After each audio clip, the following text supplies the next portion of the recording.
Hey, it's Jess, and I'm in here cooking and thinking, but I really wanted to share this message with you guys today because this is something that came to me this morning. I was laying in bed, I was talking to my man, and I was like, babe, I love you.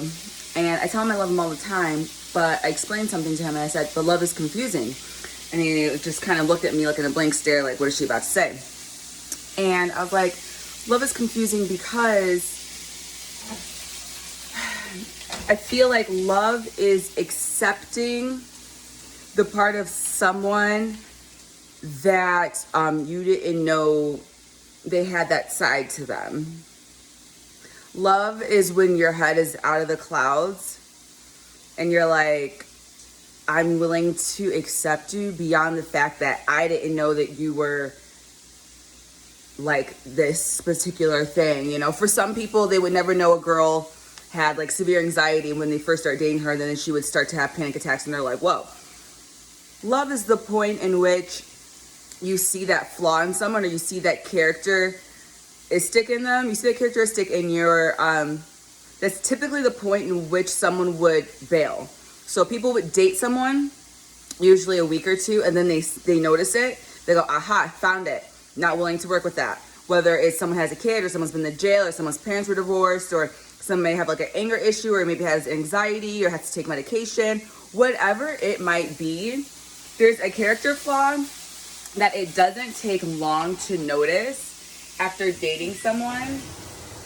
And love is when you notice it. And when you notice it, you're scared as shit at first. You're like, I really like him, but I don't want to deal with the fact that he is into this or does that, or he's, has this issue and he's dealing with this case right now, and I just can't. Everyone goes through that point in a relationship, both sides do, where they both realize something about that person and they kind of have like a moment where they're kind of panicking, like, is it worth dating them to deal with that? Like, they have this medical issue and like, I really care about them. I don't like, that's a lot for me to take on right now, or whatever it is. It's the point in when you have to go through that moment. It's a personal thing because their issue or their downfall or their flaw is not necessarily always their problem. It's an insecurity that we have about the other person. Oh man, I thought that he made more money. Shit, I'm gonna go date a guy. No, screw this. I'm gonna go date a guy. Wait, you thinking that he had more money is an insecurity that you have. And that insecurity is, am I good enough to carry some weight, to make some money, am I talented enough? And really that insecurity comes into wanting to put all the weight into someone else to be this thing that you thought that would make your life easier. When really you kind of have to readjust, like, okay, well, how can I stand up if he's not as whatever as I thought? What do I have or I can give to him as far as help, like words, being there for him, being patient? How can I help him to where his downfall is? And in a female, a male might look at a female or whatever partnership you might have, you're gonna look at your partner and say, that's kind of scary that they're like that. I don't like that they're like that. And then you kind of have a moment and then you're kind of bothered for a couple days, a couple weeks. And oftentimes I would say like 80% of the time, someone's just gonna bail right off the gate. And that's why people are having issues with being in relationships lately. It's because they have these fantasies and these unrealistic expectations about how the person is going to be.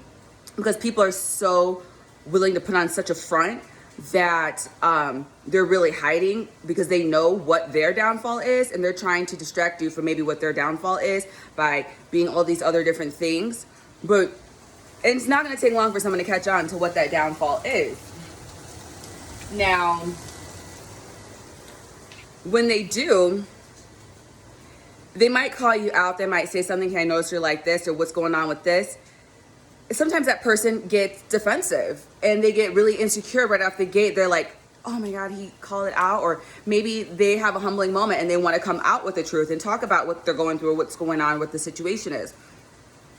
The other person has to just be very responsive and understanding, and just be an active listener, and just hear that person out and not be so quick to judge them, because we both sides will always have that something that they need to like explain, like, okay, like my past relationship ended like this, and I tend to have this problem, so halfway through where I get scared and whatever it is.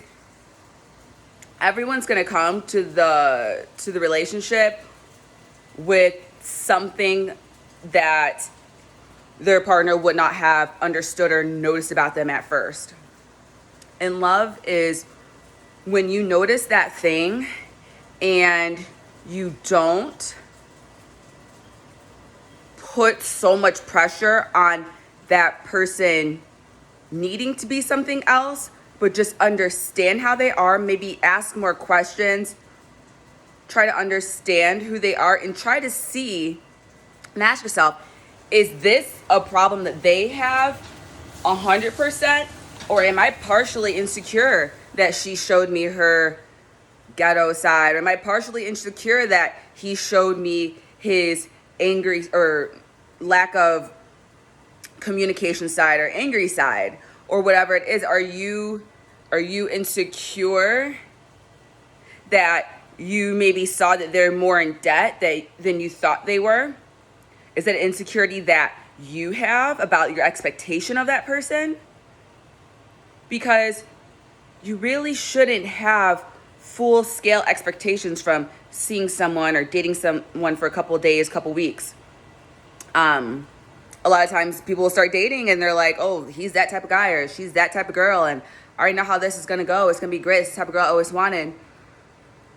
But you don't know the full picture. So when you do find out the part of that person that you typically in your past would have just bailed on, ask yourself, like, am I being egotistical by viewing that issue that they're working through as a problem that would affect me loving that person? Because a lot of times people are giving up on people, giving up on situations, giving up on relationships where they're just choosing not to love them out of a state of insecurity about loving someone like that, or an ego that they have that they deserve something that's not like, that doesn't have that issue, that doesn't go through that doesn't have that problem. And that's not what love is. You're never going to find someone that hasn't done something, isn't going through something, isn't dealing with something, you're not going to find that person. So everyone's going to come with something. Everyone's going to come with or some sort of trauma or something that they've been through, that you're going to have to be there and help them work through it. You're going to have to be there and be a person of support. So love is when both people identify the downfall or the disclaimer about their partner, and they're willing to be patient and not act in the moment. Sit on it for a minute. Continue to date them, continue to get to know them, continue to see what the rest of them is about, because no one is their disclaimer. It's something that they're going through, it's something that's a part of them, but people put so much weight in what that label is or what they're going through. And if you were dating someone before and it was fine, you shouldn't let that label or that idea about them or whatever they're going through define them. So basically, love is when both people notice that thing about each other and they both take a deep breath. They're not quick to judge each other. And they continue to actively care, give, love that person as they're helping them cope, as they're helping them to get better, as they're helping them become a better version of themselves. Because a lot of those downfalls, a lot of those things that people are dealing with, they need help, they need support, they need someone that's going to encourage them to be better, do better, or help them with their lifestyle that they're struggling with, or whatever it is. That person often just needs support. They need someone that's going to love them through them managing whatever it is that they're working through. And you, in return, are going to need someone to love you as you're working through whatever you're going through. And if you're not going through anything, there's going to be a time where you are, and the person's going to have your back because that person really felt like, I never met someone that really loved me that hard through that situation in my life. My ex-boyfriends like to not acknowledge that this was something I was going through, or my ex-girlfriends never liked the fact that I had this problem with my relationship with my dad, and whatever it is. Love that person through it. That's what love is. It's not like, I'm head over heels in love, this is glamorous, it's fancy. It's not what the fuck you see on Instagram. It's not. It's identifying someone's downfall and choosing to continue to love them. That's what love is. That's what a partnership, a relationship, love is. It has nothing to do with materialism. It has nothing to do with us going on a beach vacation and taking a bunch of pictures and showing a bunch of people and showing off. It has nothing to do with any of that.